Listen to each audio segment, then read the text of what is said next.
يا مساء الفل على متابعين القمر اللي وحشوني جدا جدا جدا. النهارده هنكون مع بعض في فيديو جديد، فيديو جميل جدا. النهارده الفيديو هيعجبكم جدا. هنعمل شاورما سوري من الالف للياء. انا عملت معاكم كل الخطوات، ما عملتش اي حاجه خالص ورا الكاميرا. عملنا ايه بقى؟ جبت معاكم صدر فرخه، صدر فرخه كامل، نص فرخه يعني، وربع فرخه تانية. تمام، يعني انا معاكم دلوقتي 3 صدور. تمام. ماما كانت مصممه ان هي تحطهم لي في الفريزر عشان اقطعهم هما متلجين. انا ما بعرفش اخلي فراخ وهي متلجه. ممكن اقطعها عادي، بص بتقطع بسهوله وهي متلجه، لكن انا مش عارفه اخليها، وهي متلجه. على العموم يعني خلاص خليتها. وقطعتها شرايح رفيعه كده. انا بقطعها بورب كده بزاويه، مش بالطول ومش بالعرض، بزاويه كده، فاهمني؟ قطعتها شرايح رفيعه ومش رفيعه قوي وطويله كده. تمام. هقطع كل الكميه اللي معايا. بصوا انا مش عارفه اخليها من ما بين العظم وهي متلجه. لما بتكون مش متلجه وفريش عادي، بتقطعيها كده، السكينه بتدخل معاكي في كل حته. انا اصلا بعرف اخلي فراخ وبعمل بانيه وشيش طاووق وكل حاجه، بس ما خليتهاش قبل كده متلجه. بصوا انا مش عارفه اخليها وهي متلجه خالص، بس الحمد لله يعني خليتها و... وقطعتها كلها، قطعت الكميه كلها. وهنتبلها الكلام ده من بالليل. يعني انا دلوقتي معاكم الفيديو ده مقسوم على يومين. اليوم الاولاني بالليل اللي هو دلوقتي انا جهزت معاكم الحاجه. عملت خيار مخلل، عملته معاكم في فيديو لوحده. وعملت توميه برضو ما صورتهاش بصراحه. وجهزت حاجتي وتبلت الفراخ من علبيات وكل حاجه. تاني يوم بقى هنعمل مع بعض الشاورما ونعمل السندوتشات على الجريل. يعني انا دلوقتي بعمل معاكم بالليل. ده كان يوم الجمعه تقريبا بالليل، مش متذكره. المهم ان هو كان بالليل. قطعت الفراخ وخليتها وهتبلها واحطها في التلاجة من بالليل. وتاني يوم بقى هنبتدي نعمل مع بعض. تمام. زي ما انتوا شايفين كده. لسه معايا ربع، يعني يعتبر ربع فرخة برضو هخليها و... واكمل زي ما انتوا شايفين. كانت معصلجة معايا شوية بس على مين.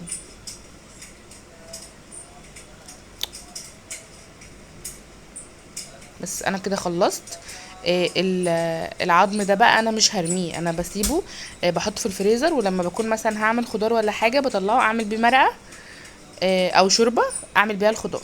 بس انا خلصت. هنضف بقى مكاني، هعقم مكاني الرخامه طبعا بالصابون بريل والليفه وخل. ونضفت مكاني بالفوطه وغسلت الفوطه وجيت نضفت تاني. هتبل بقى معاكم الفراخ. هنجيب بوله واحضر بقى كل البطرمانات بتاعت التوابل اللي انا هستخدمها جنبي على الرخامه. تمام. هحط اول حاجه خالص، هحط ملح،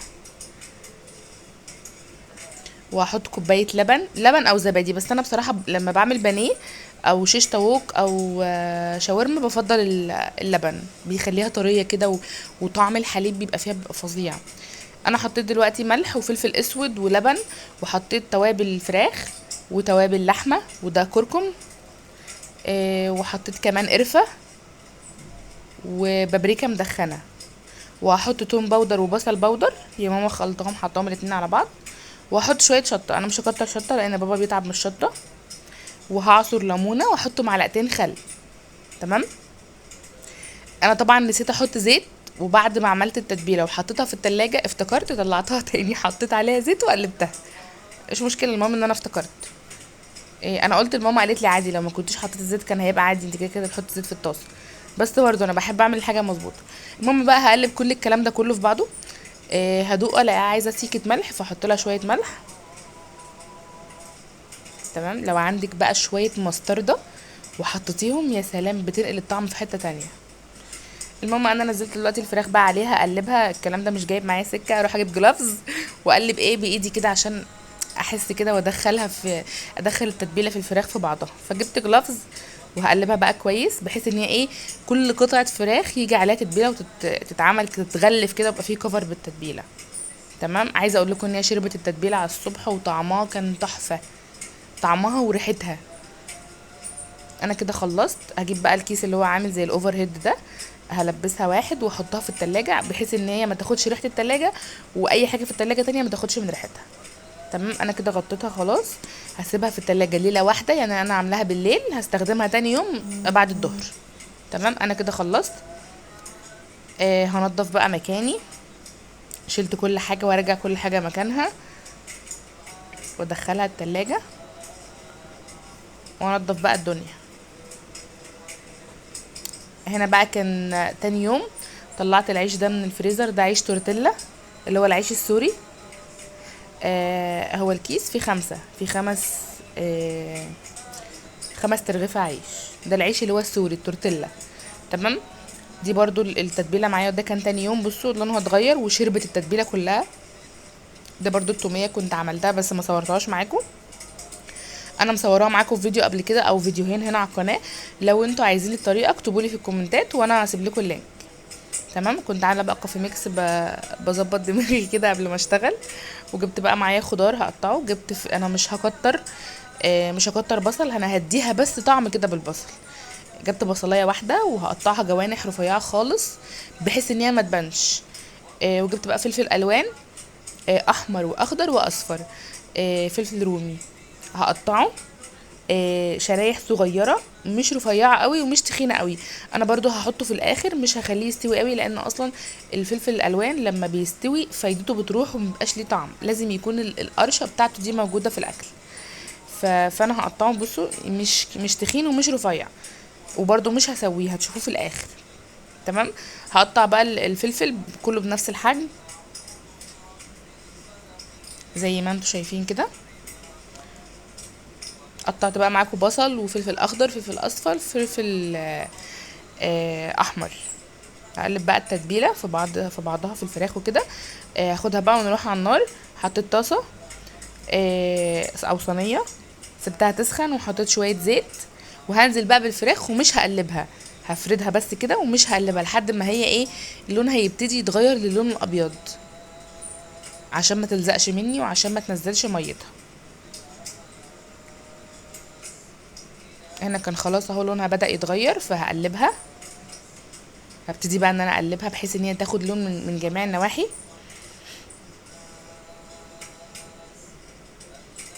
من هنا بقى الريحة بدأت تطلع بقى، يا سلام، مش عايزة اقول لكم على الريحة، ريحة وطعم.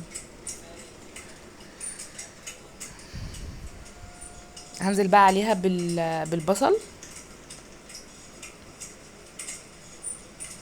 انا كنت طبعا معليه النار عليها. هنزل بالبصل واديها تقلبتين كده 3 4 دقايق، وهنزل بقى بالفلفل الالوان الاول واسيب الاخضر في الاخر زي ما انتم شايفين. انا ما حطيتش اي حاجه، هي الفراخ متتبله وفيها تتبيلتها، والفلفل والبصل شربوا من التتبيله بتاعتها. انا بس حطيت رشه فلفل اسود بسيطه جدا، وحطيت رشه ملح برضو بسيطه جدا. يعني انا ما كنتش هحطه اصلا، بس عارفين اللي هو قلت خفت تطلع دلعه فرشيت رشه. وكمان انا حاطه خيار مخلل في السندوتشات وحاطه توميه. هقلبها بقى تقلبتين 3، هي اصلا ما خدتش مني سوا خالص، ما كملتش 10 دقايق على النار او يمكن اقل والله، لانها بايته من امبارح في التتبيله. فاللبن طبعا بيخلي الانسجه بتاعتها ترق، فبتستوي بسرعه جدا. بس هي كده خلاص استوت وانا طفيت عليها. نروح هنا بقى للجريل. الجريل ده بقى ممكن تستخدميه هو مفروض كده، ممكن تستخدميه كده. فانا هستخدمه واقف عشان اقفل على السندوتشات، لو فراخ او حاجه بتروحي فتحتني. تمام، ده جريل او سندوتش ميكر بس كبير، هو مش معاه قطع تانية زي السندوتش ميكر الصغير، هو كده بس. جهزت بقى الحاجة حواليا، جهزت الخيار والتومية، كنت لسه سايباها في الشفشق زمان في الخلاط عشان ما تمسكش مني، ولو مسكت اضربها ضربة كمان. فضربتها ضربة ونزلتها بقى في علبة تبقى جنبي، يعني استخدمها على طول. بصوا، بصوا القوام بتاعها كريمي ازاي، ولا طعمها حكاية، عليها طعم مش عايزة اقول لكم. فضيتها بقى في العلبه. هطلع برضو خيار مخلل يبقى قدامي بحيث ان الحاجه كلها تبقى جاهزه قدامي. اخد واحطه على طول في الساندوتش.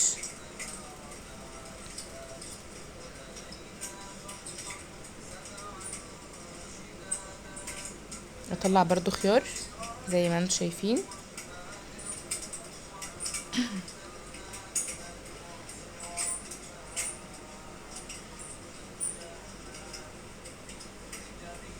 بس كده حاجتي بقت جاهزه جنبي. هقدم بقى الجريل ده بالزيت، احط شويه زيت وادهنهم بالفرشه، مش كتير، حاجه بسيطه. وطبعا كنت فاتحاه سايباه يسخن، لازم تفتحيه شويه قبل ما تستخدميه، حوالي 3 4 دقايق بحيث ان هو يسخن زي الطاسه كده ما بتسخنيها. هبتدي بقى اعمل معاكم السندوتشات.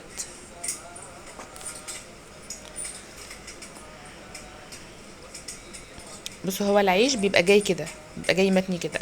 بابا جابه امبارح، حطيته في الفريزر، طلعته الظهر كده قبل ما اشتغل بساعه، حطيته في التلاجة. بس هدهن بقى العيش توميه. اول سندوتش هنسى احط فيه مخلل خيار. انا عندي زهايمر.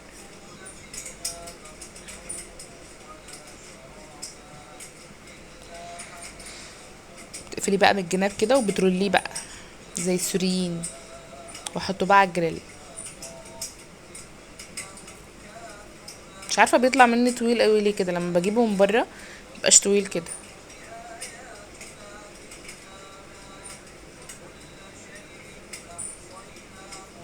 ندهن توميه، نحط خيار مخلل، بعد كده ننزل بالشاورما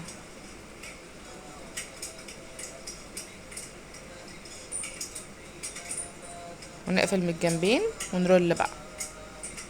هعمل معاكم واحد كمان.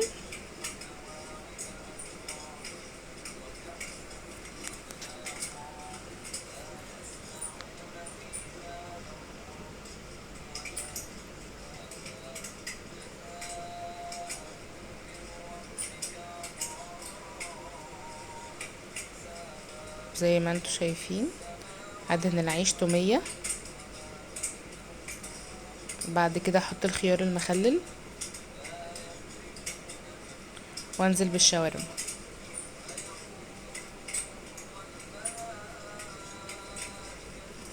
واقفل من الجنبين. بصوا العيش كان بيتفتح مني تقريبا، الرغيف ده مش عارفه اكمله،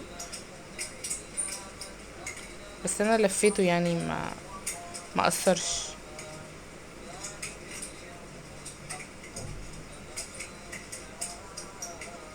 بس اقفل بقى الجريل عليه اهو كده، كان خلاص خلص.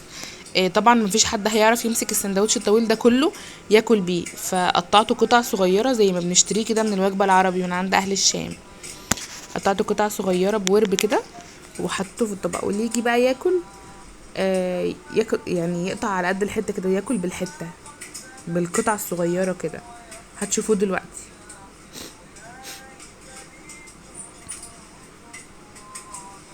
اهو بصوا ده طبق سليم، حطيت له شويه توميه وقطعته له كده. ده برضو طبق تاني اهو.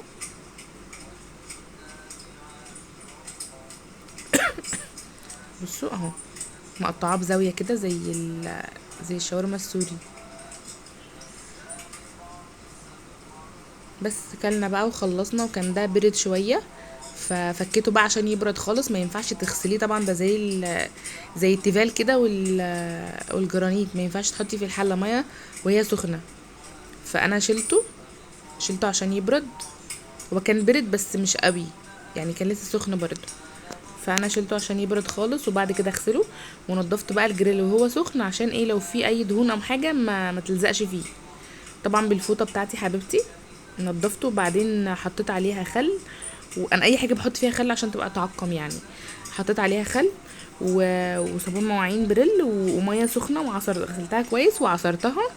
ومسكته بقى نضفته كده من ورا ومن قدام ومن تحت ومن جوه. خليته بيبرد وسبته بقى يبرد خالص براحته وينشف. والجريل بتاعه ده بقى اللي هي الحتت المخططه دي انا سايباها تبرد، لسه ما عملتهاش يعني، شويه كده وهقوم اعملها. طول ما انتي ايدك في الحاجه وبتنضفيها باستمرار مش هتبوظ منك. انما لما تأهملي في الحاجه وتسيبيها وتراكمي الدهون او الحاجات دي على بعضها، الحاجه بتبوظ بسرعه. يعني كانت ستي الله يرحمها تقولي بيت المهمل بيخرب قبل بيت الظالم. انا الحمد لله مش من النوع ده خالص، انا بحافظ على حاجتي جدا يعني. انا عندي دلوقتي حاجات بستعملها عندي من ثانوي، وبحب اعتز بحاجتي جدا. يمكن دي حاجه بتضايق ناس كتير حواليا عشان انا مش بخليهم يستعملوا حاجتي، بس انا بحب كده. الناس دي عارفة نفسها.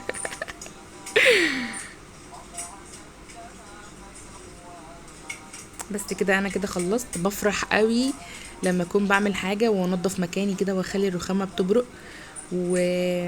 واخلي حاجتي كده اللي هو نظيفة كده، اللي هو انا ما وسختهاش وما عملتش فيها حاجة.